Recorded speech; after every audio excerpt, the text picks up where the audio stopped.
Macellazione e preparazione abusiva di carni di animali, maltrattamento di animali e gestione illecita di rifiuti. Ne devono rispondere 4 persone, una coppia residente a Cassola e una in Alta Padovana, per cui sono scattate le denunce.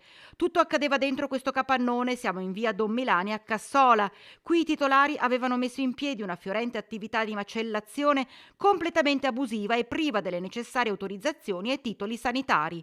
Le indagini dei carabinieri sono scattate dopo la querela fatta in procura dalla LAV, che segnalava i numerosi illeciti messi in atto nella tensostruttura, allestita come un vero e proprio laboratorio di lavorazione delle carni, con tanto di celle frigorifero che contenevano carne lavorata in pezzi. Dopo un mese di appostamento dei militari, nel momento della perquisizione, i due proprietari del sito erano assieme ai residenti in Alta Padovana, gestori di un'azienda agrituristica, che erano intenti alla lavorazione di un suino, violando le norme in materia di igiene e benessere dell'animale, tra cui la mancata tracciabilità della bestia, con potenziale rischio per la sicurezza alimentare. A questo è stato associato anche il maltrattamento dell'animale, in quanto da una prima ispezione non sarebbero stati rispettati i passi da seguire nel momento dell'abbattimento.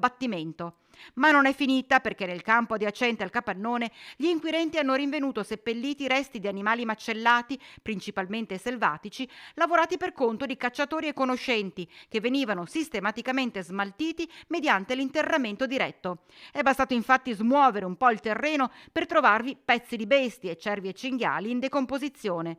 Sotto sequestro le attrezzature, oltre a diverse cassette contenenti scarti e carni lavorate. Le indagini continuano per capire se ci sia il coinvolgimento anche di altre persone.